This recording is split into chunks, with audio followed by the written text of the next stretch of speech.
want to sell to a mass market, they usually look to countries with large populations, countries like India and China. But these days, businesses are turning their attention to another large group of people, Muslims. And with Muslims accounting for a quarter of the world's population, it's a big draw. But what are the challenges of using religion to sell products? Katie Watson has been finding out.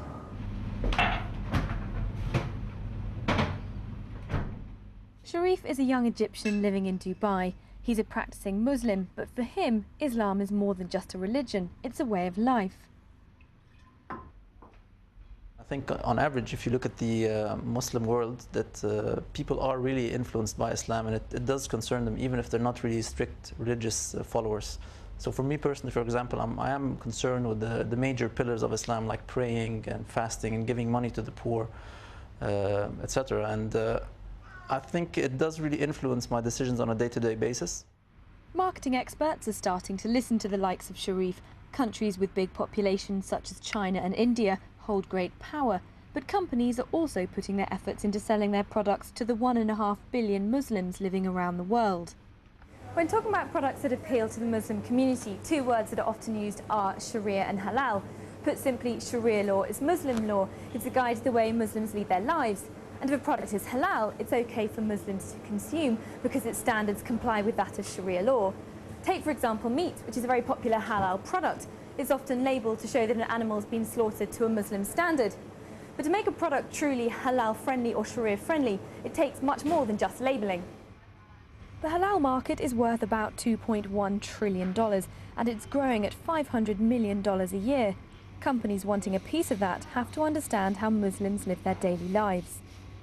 Advertising agencies are taking advantage of this. Ogilvy Mather, which is owned by WPP, one of the biggest agencies in the world, has just launched an Islamic branding unit because it thinks there's a need for specialist advice to companies wanting to sell to the Muslim market. If we think about marketing stereotypes, going back to the idea of the halal sticker, all it takes is for us to put a halal sticker and the Muslim consumer will be convinced this is halal. They go further than that. You don't have to be Muslim to be Sharia friendly.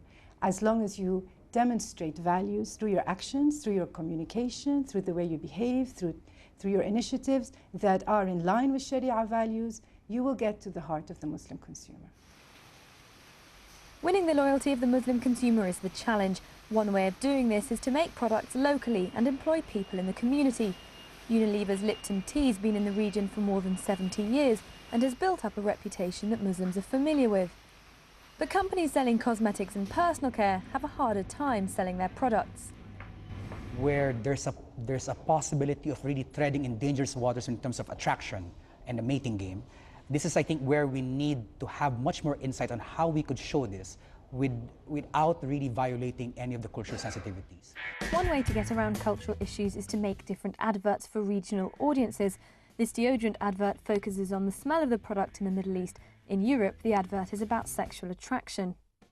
It's one thing looking at cultural sensitivities, but is it okay to target a specific religion? Not everybody in the industry thinks so. That defies the very concept of all religions, that all religions are against consumerism in general, because consumerism itself is something which is anti-religion of sorts. And brands, if you are trying to make people consume more and more based on religious affiliations, I think that is not the way to move forward from a long-term point of view. Mixing religion with consumerism may not fit well with everybody, but tapping the spending power of Muslims like Sharif is something companies won't want to ignore. Katie Watson reporting there. Now,